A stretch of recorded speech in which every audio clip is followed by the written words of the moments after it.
sure. And you know, you just realize that it ain't about you. It's their. It becomes their story, them more and more, and you less and less. And I'm cool with that. What kind of dad would you say you are? Are you when you're home? Because you're having to do the road. That's the life of a touring musician. But are you authoritarian? Are you the back up the wife sort of thing? Like how are you? What would you describe yourself as? Well, I do try to back up my wife. It'd be interesting to hear her answer to that. She is stricter than I am because she's the one that has to be around them all the time. Yeah.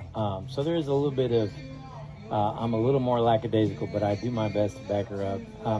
I think of myself as kind of like a tour guide in life, like a guide. Like here's some of the pitfalls. Don't go too close to this cliff over here. I've seen some people fall off of that one. Mm-hmm. But other than that, where do you want to go? And I'll help you the best I can, type of thing. So it's kind of like you're not exactly friends, but because I do have to tell them what to do, and you're openly critical of your kids in a way that you're not of strangers. Like you never go up to strangers and be like, straighten up. There's a booger in your nose. Yeah, stand up straight. Your shirt's wrinkled, All the things. Why are you 5 minutes late? You don't say that, but I do say that kind of stuff to my kids because you want what's best for them. You want them to have it together. But mainly, I mean, it's getting to the point now where, especially my son who's 15, we'll stay up late just talking about life and philosophy and religion and stuff like that. So it's fun for me to have those conversations. I remember doing those conversations with my dad back when he was alive. It was something I continued through my adulthood. I really find those things special. You okay? Sal and I don't have that. Oh yeah, we don't have. Sal's an orphan. And my dad he left. She had a bad dad. Mine's dead though. Yeah. So be a good dad. You guys should be the ones right in the countryside. He does. We're not so great at it. Yeah, not so good. Not so good. Do your kids think it's cool? Do they think it's cool, or is it annoying, or what do they think? Do they know what you do? It'd be really weird if they just had no clue.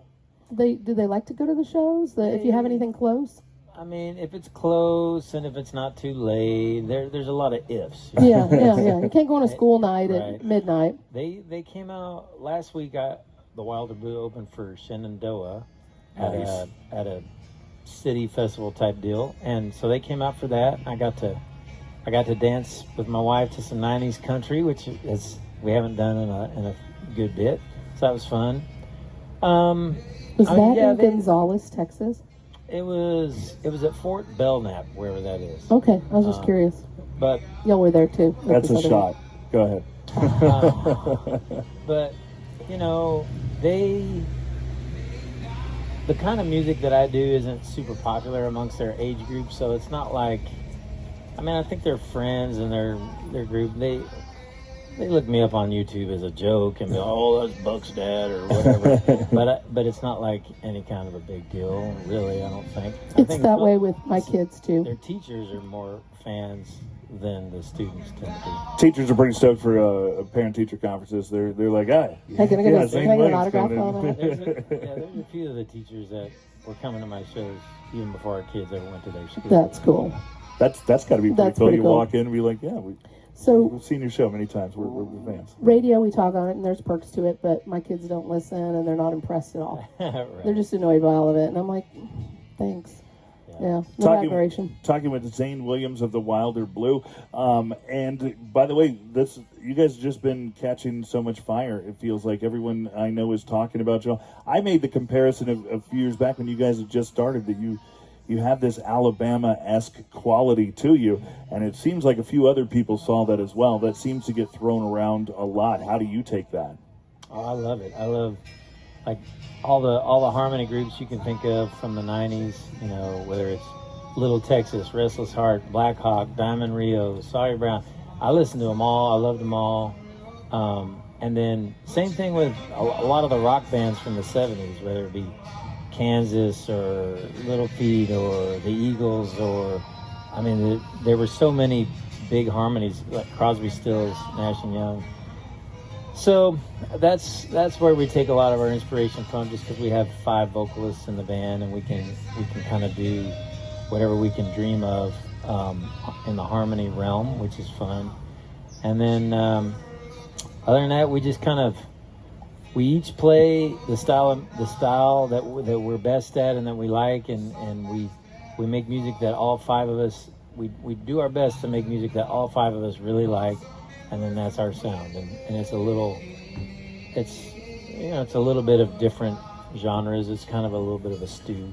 I know that like Randy Rogers, he'll write songs, and they're very conscious about keeping stuff that is what Randy Rogers' band will do. And when he's got stuff that he wants to do outside of that to explore musically, he'll do a side project. He's got Randy and Wade. He did the Stryker Brothers thing with Robert Earl Keen. Right. I imagine you have stuff that's Wilder Blue stuff, and I can't imagine you've turned off the tap, so to speak, for writing songs that was in your voice for what you've been doing. Of course, you had the Overnight Success, everything else that you've been doing for all these years. What are you doing with those songs now? Well, they're just kind of building up. Yeah, so I write whatever comes to mind, and then I play them for the band, and if the band's into it, then we'll record that, and it'll be a Wilder Blue song. If the band passes over that song for whatever reason, then it just kind of lives on my computer. We do have a part of our website that's for fan patrons that we upload that stuff to so they can hear it, and it's called The Hideout. And so I get to put it up on there for our fan patrons. And then other than that, yeah, it's building up, and there's probably 15 or so that have been passed over for the last couple of Wilder Blue albums. And I someday, it's not super high on my priority list, but someday I might put out another Zane Williams solo album. Or I did the last solo album I did was called The Oak Tree and the Weed, and it's all new songs, but we recorded it live as an acoustic trio. Okay. And that just kind of made it simple and easy, and kind of kept the focus on the songs and the lyrics and stuff. So I could see doing like an Oak Tree and the Weed Volume 2 maybe sometime. But it's hard not to mention, for some reason, I'm sure it gets brought up in every interview you do with people who have gone back in your catalog and know your old catalog, but like the Jayton and Jill thing, that sparked from the thing you used to do on Facebook all the time of like, give me some words, we're going to make a song out of the whole thing. I think you got into it good during COVID too, wasn't? Yeah. Did some, the 10 random word thing, and I still do that occasionally. Once again, for our fan patrons, I'll sometimes have them put in the words and do that. It's just a fun, creative exercise for me. A challenge to try and see what you can do with it's like no matter what, I'm going to write a song today, and it's going to have these 10 words in it, and it's fun. It's easy because you don't take it too seriously. It's like just quick and dirty, like whatever comes to mind, just roll with it. And that's not normally how I write. I'm kind of slow, and I write by myself. I'm kind of a crafter and a polisher, and so with the 10 random word songs, I'm just like, nope, I'm going to crank this out. Like the whole idea behind that was they made me do it on the radio once. I went to a radio station, interviewed, and they had callers in give the random words, and then they sent me off to a room and gave me 10 minutes to write a song, come back and sing it on the air. I think Eric Rains did that. I think was that him or it was the Ranch. Oh, okay. And so I kind of had fun doing that, and then I was like, well, shucks, I could do that myself on Facebook. Right. So that's how it all got started. Would you say Jayton and Jill is probably the biggest one of those that you had? Yeah. I mean, it became a real thing that went on to have its own life. Yeah, I mean, My Doppelganger is a gangbanger.